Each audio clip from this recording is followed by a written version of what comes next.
ஆதங்கத்தை கேளுங்க. தமிழ்நாட்டுல படம் எடுக்கிறானுங்க டைரக்டர்ன்ற பேர்ல சிவான்றவன் யாருங்க அந்த டைரக்டர்? அவன் அது கையில கிடைச்சா கொண்டுவேன். ஸோ வணக்கம். இந்த வீடியோவில் என்ன பார்க்க போறோம்னா கங்குவா படத்துக்கு ரிவ்யூ தந்த சில மனநோயாளிகளை பற்றி தான் பார்க்க போகிறோம். ஃபர்ஸ்ட் யூடியூப்ல தற்கூரி பேச்சுன்னு சேனல் வச்சுட்டு தற்கூரி ரிவ்யூ கொடுத்துருக்கானுங்க. அந்த கூமுட்டைங்களை பற்றி பார்ப்போம். அண்ணா ஹலோ அண்ணா ஆரம்பிங்க. கூப்பிட்டீங்களா? காலெல்லாம் அடிச்சு கங்குவா படம் பார்த்துட்டு வந்தேன். உங்களுக்குமா? Very sorry. கங்குவா படம் பார்த்துட்டு வந்தேன். எங்களுக்கு அப்படிதான் இருந்துச்சு. இப்போ கொஞ்சம் பரவாயில்ல. ரொம்ப நேரம் அப்படியே இருந்துச்சு ஒரு மாதிரி.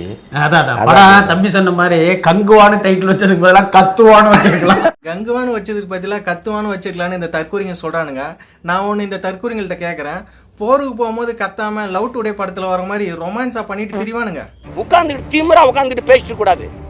ஆளுக்கு பெரிய நீங்க தான் பெரிய அறிஞர்கள். பிறக்கும் போதே 6-7 மூளையை வச்சு உங்களுக்கு படைச்ச மாதிரியும் நாங்கெல்லாம் களிமண் நம்ம வச்சிருக்கிற மாதிரி மண்டைக்குள்ள ஒழுங்கா இருக்கணும். இவன் பேர் தான் அந்தனா.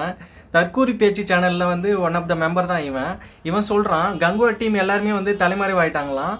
இவனுக்கு எப்படி தெரியும்னு பார்த்தா இவன் வந்து சூர்யா வீட்டாண்டியும் டைரக்டர் சிவா வீட்டாண்டியும் வந்து இவன் பிச்சை எடுத்துட்டு இருந்துக்கிறான். சமீப காலமா அவங்க வந்து பிச்சை போடாததுனால இவன் வந்து யூடியூப் சேனல்ல உட்காந்துட்டு இப்படிலாம் பேசிட்டு இருக்கான். ரொம்ப நேரம் நல்லா பேசிக்கிட்டாலையா. அடுத்ததா ஒரு மென்டல் ஹாஸ்பிட்டல்ல இருந்து மனநலம் பாதிக்கப்பட்டவனை கூட்டிட்டு வந்து படம் பார்க்க வச்சுட்டு அந்த மனநலம் பாதிக்கப்பட்டவனை வந்து ரிவ்யூ கேட்டா எப்படி தெரியுமா சொல்லும்? இப்படிதான் சொல்லும். ஆதங்கத்தை கேளுங்க. தமிழ்நாட்டுல படம் எடுக்கிறானுங்க டைரக்டர்ன்ற பேர்ல சிவான்றவன் யாருங்க அந்த டைரக்டர்? அவன் அது கையில கிடைச்சா கொண்டுவேன். என்னடா நாங்களாம் நான் முட்டாளாடா படம் பாக்குறதுக்கு? ரத்தம்லாம் கொதிக்குது. 2 படம் பார்த்தோம் போன தீபாவளிக்கு. அது படம்டா. படமாடா எடுக்கிறீங்க?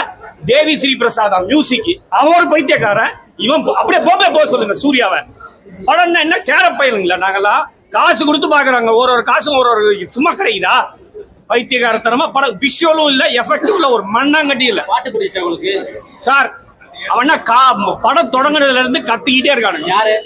யாரு அந்த சூர்யான்ற அந்த பைத்தியக்காரன்? என்ன படமா எடுத்து வச்சிருக்கீங்க? என்ன மென்டலா நாங்களா தமிழ்நாட்டுல இருக்கவங்க எல்லாம்? காமெடின்ற பேர்ல 2 பேர் வந்திருக்காங்க. யோகேஷ் அந்த லோயா யோகி பாபு. அவனும் தாங்க முடியல. 10 நிமிஷம் சாவச்சான் அவன். அதுக்கப்புறம் கங்குவான்னு காட்டுக்குள்ள கொண்டு போயிட்டானுங்க. விஷுவல் 3D எஃபெக்ட் ஒரு மண்ணும் இல்ல. உங்களுக்கு இந்த படத்துல பிடிச்சது என்ன? பிடிச்சதா விட்டா ஸ்கிரீனை கிழிச்சிட்டு போயிட்டு இருப்போம் நாங்களாம். அவ்வளவு பேர் ரத்தம் கொதிக்குது. டைரக்டர் சிவா வந்து கையில கிடைச்சா கொண்டுருவானா. சூர்யா வந்து பாம்பேக்கே போயிடணுமா. நம்ம மியூசிக் டைரக்டர் டிஎஸ்பி வந்து பைத்தியமா. 3D விஷுவல் வந்து இல்லவே இல்லையா. ஸ்கிரீனை கிழிச்சிட்டு போயிடுவானா இவன். அதனால் இவன் சொல்றதும் ஒரு விதத்துல கரெக்டு தான். அதனால நான் என்ன சொல்றேன்னா, இவன் அவதார் படம் எடுத்தாரு இல்ல டைரக்டர், அவர் வந்து அவதார் காட்டில் வந்து ஆடு மேய்ச்சிட்டு இருக்காரு.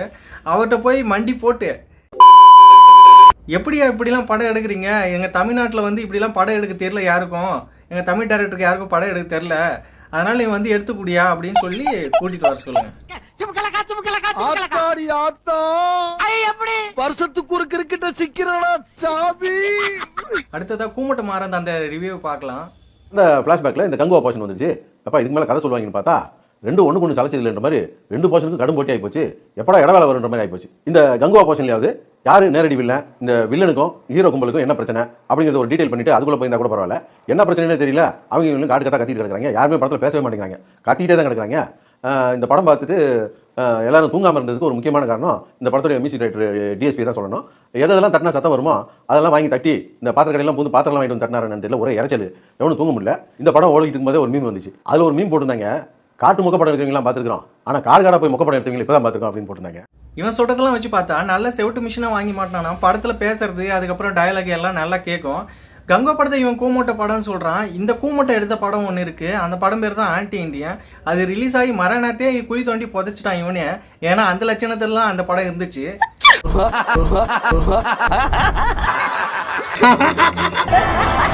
இல்ல 2 வருஷம் வெயிட் பண்ணதுக்கு எங்களுக்கு ஒண்ணுமே கிடையாது அந்த படத்துல. அது பசங்க கூட்டலாம் பார்த்தேன்.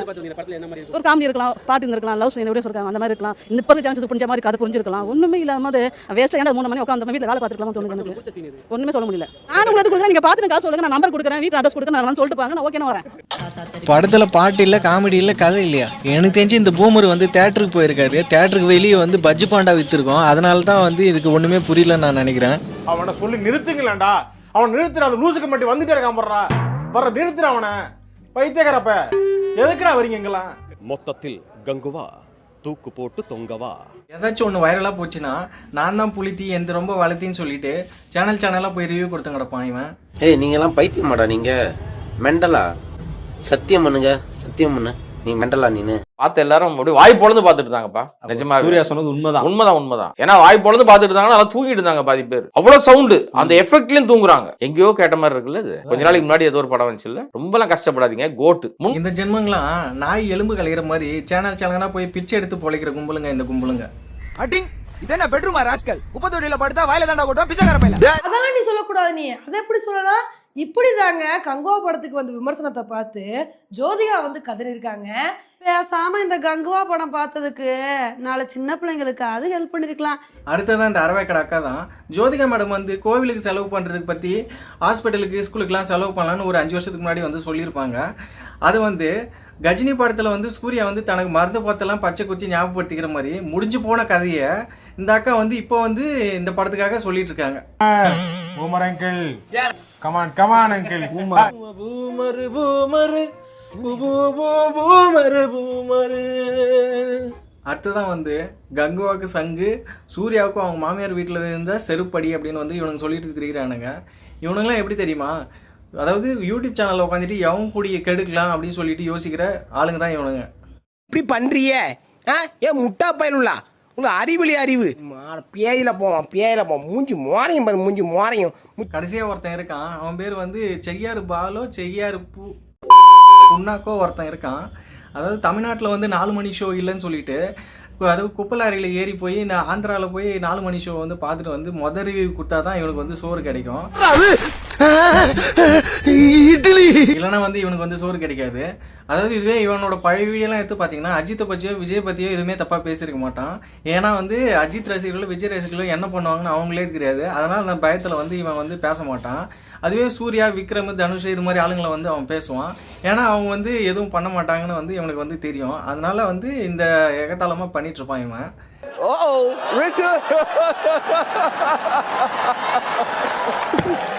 பாகுபலி படத்துல சிவனை தூக்கினா நம்புறானுங்க, RRR படத்துல வந்து பைக்கை தூக்கினா நம்புறானுங்க. ஆனா தமிழ் சினிமாவில் மட்டும் எது பண்ணாலும் நோட்டம் சொல்லுவானுங்க இவனுங்க. பாகுபலி RRR மாதிரி படத்தில் நடித்த ஹீரோவை விட 1000 மடங்கு எஃபோர்ட் போட்டு நடித்தவங்க தான் நம்ம சூர்யா, விக்ரம். அதாவது தமிழ் சினிமாவில் வந்து மசாலா படமே நடிக்காமல் புதுசாக நடித்து தமிழ் சினிமா வந்து அடுத்த கடத்துக்கு எடுத்து போகணுன்னு சொல்லிட்டு உழைக்கிற 2 பேர் வந்து முக்கியமான 2 பேர் வந்து இவங்க தான். எனக்கு தெரிஞ்சு இந்த படத்தை எப்படியாச்சும் காலி பண்ணிடணும்னு சொல்லிட்டு இந்த படத்துக்கு எதிரான நெகட்டிவ் மீம்ஸு, அப்புறம் வந்து இந்த படத்தை எப்படிலாம் வந்து நெகட்டிவாக பேச முடியுமோ அந்த அளவுக்கு பேசணும் அப்படின்னு சொல்லிட்டு இவனுக்கு வந்து பிளான் போட்டானுங்க. படம் ரிலீஸ் ஆகி ஃபர்ஸ்ட் ஷோ முடியறதுக்குள்ளேயே வந்து இந்த ஜாம்பி கூட்டம் வந்து அடிக்க ஆரம்பிச்சிட்டானுங்க. இந்த மாதிரி ஜாம்பிங்களோட ரிவ்யூஸ்லாம் வந்து நம்ம பார்த்துட்டு படத்துக்கு போனோம்னா படத்தை பற்றின இமேஜினேஷன்லாம் வராது. இந்த ஜாம்பிங்க பேசின ரிவ்யூ தான் வந்து நம்ம இமேஜினேஷனுக்கு வந்து போகும். ஃபைனலாக இந்த படத்தை பற்றின என்னோட ஒப்பீனியன் என்னென்னா, இந்த படத்தில் வந்து ஃபஸ்ட்டு காலில் வர வந்து லேக் தான். எனக்கு சவுண்டு ஒன்றும் அந்த அளவுக்கு ப்ராப்ளம் இல்லை, ஏன்னா நான் படத்தோட கனெக்ட் ஆகிக்க முடிஞ்சிச்சு என்னால். அதர்வைஸ் வந்து இந்த படத்தோட விஷுவல்ஸ் வந்து வேறு லெவலில் இருந்துச்சு. அதுக்கப்புறம் சூர்யாவோட ஆக்டிங் வந்து பயங்கரமாக இருந்துச்சு, ஏன்னா அவர் வந்து கண்ணிலே பயங்கரமாக வந்து நடிச்சிருக்காரு. அதுக்கப்புறம் வந்து சென்டிமெண்ட் வந்து வேறு லெவலில் இருந்துச்சு, ட்விஸ்ட் வந்து வேறு லெவலில் இருந்துச்சு, ஃபைட் சீன்ஸ்லாம் வேறு லெவலில் இருந்துச்சு, மியூசிக்லாம் பயங்கரமாக இருந்துச்சு. என்னோட ஒப்பீனியனை நான் சொல்லிட்டேன். உங்களோட ஒப்பீனியன் என்னென்னு கமெண்ட்டில் சொல்லுங்கள் ஃப்ரெண்ட்ஸ்.